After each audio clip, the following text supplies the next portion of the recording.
Hello student, पीके academic classes में आपका स्वागत है।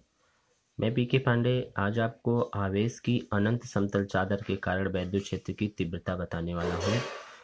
12th फिजिक्स में हम लोगों ने बहुत सारा टॉपिक पढ़ा है, जिसमें से हमारा टॉपिक है आवेश के अनंत समतल चादर वैद्युत के क्षेत्र की तीव्रता। ये कि जो कि मेरा दूसरा पॉइंट है। तो आइए इस दूसरा पॉइंट में सबसे पहली बात हम इस टॉपिक को समझते हैं कि क्या है।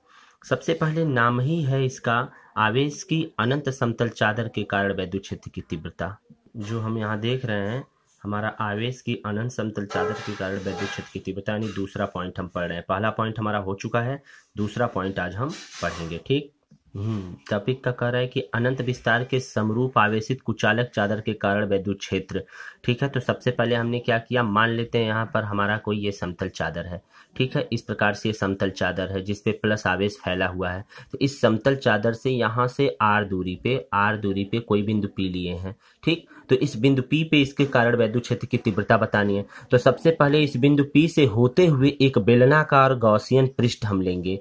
इसके अंदर से होते हुए एक बेलनाकार, जैसे ये देखिए एक पृष्ठ है, यहाँ पर कोई बिंदु पी है। तो यहाँ पर देख लीजिए एक सतह यहाँ पर है, एक सतह यहाँ पर है। तो इस सतह पे समतल पे देखिए दोनों, यानी कि जो इसके कारण आपका क्या नाम वैद्युत क्षेत्र की तीव्रता है, और जो इस पे ds यानी कि इसका स्मॉल छोटा सा एरिया, ये दोनों एक दूसरे के एक ही दिशा में है, एक दूसरे के समांतर है। ये दोनों एक दूसरे के समांतर है, देख रहे हैं यहाँ से।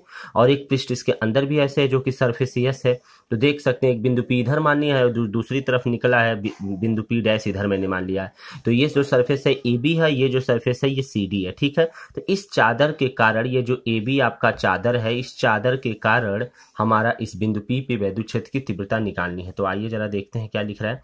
कह रहा है कि माना कि किसी एक आवेश के समतल अचालक चादर ए बी है, जिस पर आवेश का पृष्ठ घनत्व प्रति एकांक क्षेत्रफल पर विद्यमान आवेश sigma is equal to Q by A formula होता है। ये पृष्ठ घनत्व का किसके लिए, क्षेत्रफल के लिए। तो क्षेत्रफल के लिए सिग्मा लेते हैं। जैसे इसके पहले रेखीय के लिए लिए थे तो लैम्डा बराबर क्यू बाई ए था, तो यहाँ क्षेत्रफल के लिए सिग्मा बराबर क्यू बाई ए है। इस समतल चादर के निकट आर दूरी पर स्थित कोई बिंदु पी यहाँ पर है, इस पे जहाँ पर वैद्युत क्षेत्र की तीव्रता ई हमको क्या करनी है, ज्ञात करनी है, जैसा कि आपको चित्र में दिख रहा है। तो आइए देखते हैं नीचे। माना समतल चादर के एक ओर बिंदु पी पर दूसरी ओर बिंदु पी डैश है। चालक के आर पार के लंबवृत्तीय बेलन यानी गॉसियन सतह की कल्पना की जा सकती है। देख रहे हैं कि किया गया है दोनों तरफ।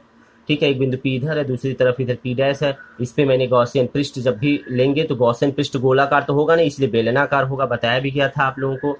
कल्पना की जा सकती है जिसके समतल सिरे ए बी तथा सी डी चादर के पृष्ठ के समांतर हैं, वह बिंदु पी तथा पी डैश से गुजरने वाला बेलन गुजरते हैं। माना बेलन के प्रत्येक सतह सिरे का क्षेत्रफल यस है, यानी प्रत्येक सिरे का क्षेत्रफल यस है। इसका भी यहाँ तो क्षेत्रफल यस है, लेकिन जब इसे हम वेक्टर लेंगे तो ds के रूप में हो जाएगा।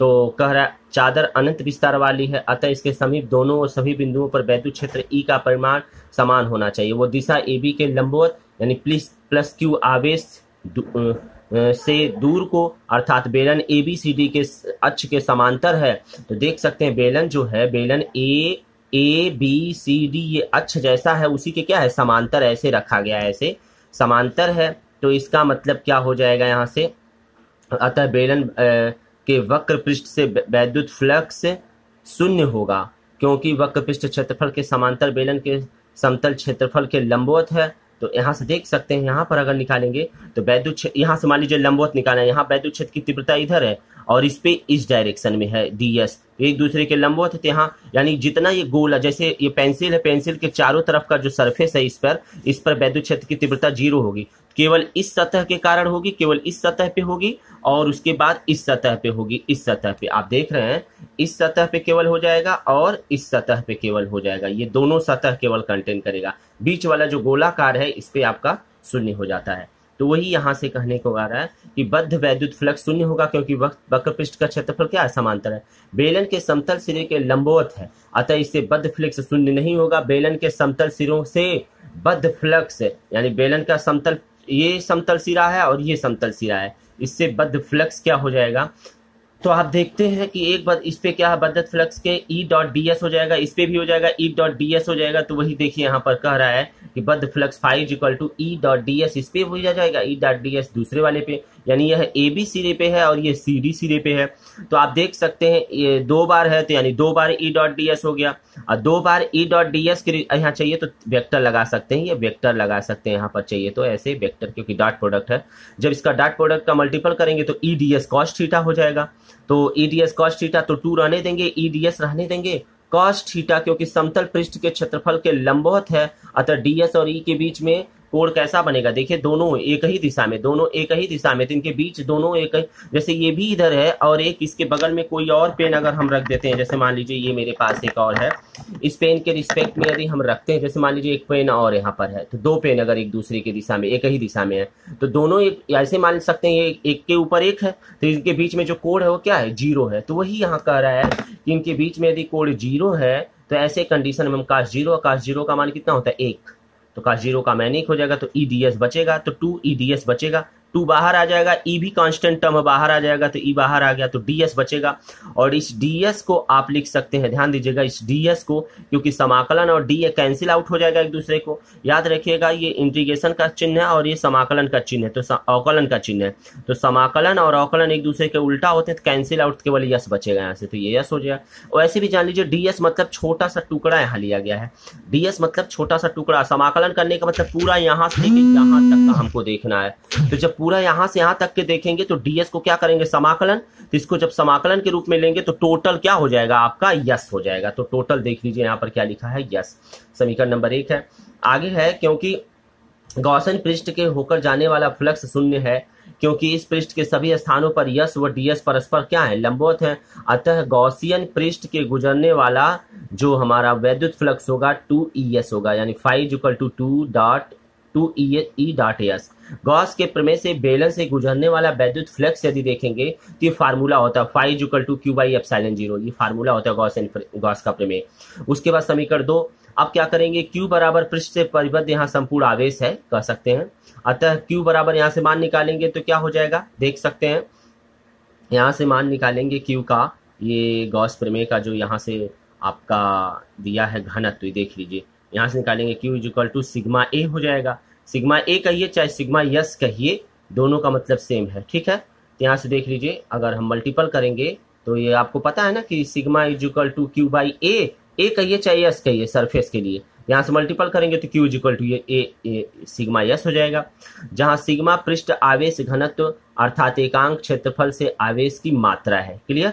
अब हम देखते हैं समीकरण 2 में क्या करेंगे, इस क्यू का मान ले जाकर, समीकरण 2 ही है, क्यू का मान यहाँ रखेंगे, क्यू का मान क्या रखेंगे सिग्मा यस रख देंगे, तो phi equal to sigma S by phi, समीकरण नंबर 3 हो जाएगा। समीकरण 1 और 3 की तुलना कर दीजिए, समीकरण 1 का क्या है, समीकरण 1 में आपने क्या देखा है, यहाँ से फाई इज इक्वल टू क्या मिला है 2ES, और यहाँ पर समीकरण 3 में क्या देख रहे हैं कि फाई इज इक्वल टू इतना, तो ये दोनों आपस में क्या हो जाएंगे 2ES और सिग्मा यस बाई एप्सिलॉन आपस में बराबर हो जाएंगे। क्लियर हो गया, तो यस से यस दोनों तरफ कट जाएगा। आइए देखते हैं, तो उसके बाद आपको क्या मिलेगा, E is equal to sigma by 2 epsilon 0 नीचे भेज देंगे इसको, तो ये आपका एक फार्मूला बन गया, किसका बन गया कि जब अनंत समतल चादर का हो, जब आवेश की अनंत समतल चादर के वैद्युत क्षेत्र की तीव्रता निकालनी हो तो सिग्मा बाई 2 एप्सिलॉन 0। तो देख सकते हैं ये आपका सूत्र प्राप्त हो गया, क्या हो गया सूत्र। अगर इसी चीज को हमको किस में लिखना, सदिश रूप में लिखना, किस में लिखना सदिश रूप में, तो बस यहाँ क्या कर देना एन कैप लगा देना, ये आपका सदिश रूप का हो गया, किसका रूप हो गया सदिश रूप हो गया, इसी चीज को सदिश रूप में यदि लिखते हैं, ठीक है। और अगर इनके बीच में हम ग्राफ देखते हैं कि ग्राफ कैसे बनता है, तो देख सकते हैं यहाँ से आप ग्राफ का रूप देख सकते हैं कि विद्युत क्षेत्र तथा दूरी के बीच का ग्राफ ये हो जाएगा, और विद्युत क्षेत्र तथा पृष्ठ से आवेश घनत्व के बीच का ग्राफ ये हो जाएगा। देख रहे हैं दोनों के बीच में, यानी विद्युत क्षेत्र तथा दूरी के बीच में यानी ई और आर के बीच में ग्राफ ऐसा, यानी समतल मिल गया, एक सीधी रेखा मिल गई।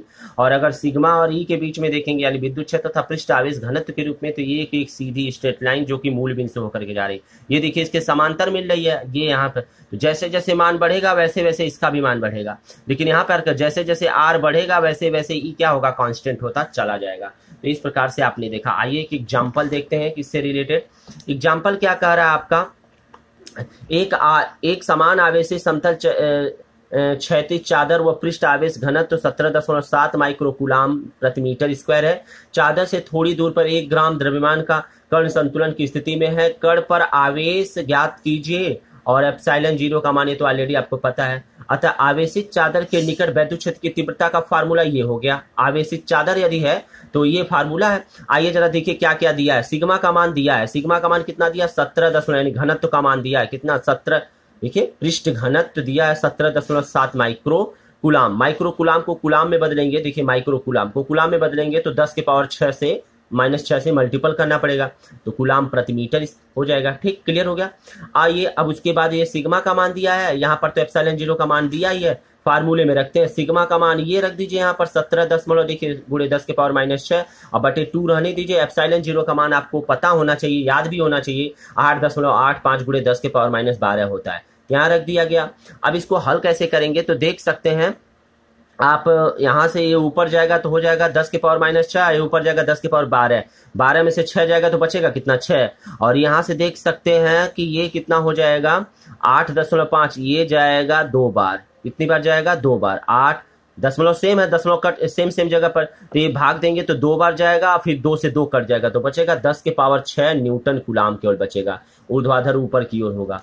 इसी प्रकार से यदि देखेंगे माना कण आवेश Q, चूंकि कण समतल के क्या है ऊपर संतुलन में है, अतः कण यह कार्यरत वैद्युत बल भार की संतुलित करता, अतः QE बराबर क्या हो जाएगा? mg के बराबर हो जाएगा। देख सकते हैं क्वेश्चन क्या कर रहा है, कह रहा है कि चादर से थोड़ा ऊपर 1 ग्राम द्रव्यमान की कण की संतुलन स्थिति में ले जा रहे हैं। तो जब ऊपर की तरफ ले जाते हैं तो हमेशा वहां पर जो आपका होता है फैक्ट, उसको हम कहते हैं mg से तुलना करते हैं। यानी कोई भी चीज यदि ऊपर उठाते हैं तो वह mg यानी मास इंटू ग्रेविटेशनल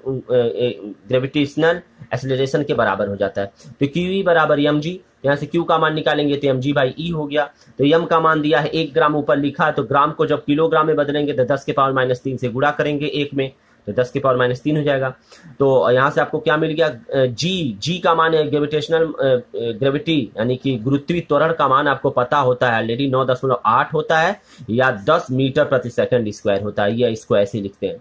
तो Q बराबर यहाँ पर मान रखिए, m का मान दिया है 10 के पावर -3, g का मान दिया है 10 और बटे 10 के पावर 6, किसका मान दिया है? E का मान। E का मान अभी आपने निकाला यहाँ पर, तो देख सकते हैं Q बराबर हो जाएगा 10 के पावर -3 मिलकर के 10 के पावर -2, और जब ये ऊपर जाएगा तो -6 और -2 मिलकर के 10 के पावर -8 कूलाम हो जाएगा। चूंकि कण पर वैद्युत बल ऊपर की ओर अर्थात E की दिशा में है, अतः कण धनावेशित होगा। क्लियर होगा क्योंकि ऊपर की तरफ है। तो इस तरीके से हम लोगों ने ये टॉपिक देखा। आज का वीडियो बस इतना ही। नेक्स्ट हमारा अगला टॉपिक रहेगा, तीसरा पॉइंट हमारा क्या है? अनंत विस्तार के समरूप आवेशित चालक प्लेट। अब हम अभी तक हमने क्या पढ़ा? चादर के कादर, उसके बाद इसके पहले हमने क्या पढ़ा था? एक समान आवेशित सीधे तार पढ़ा था।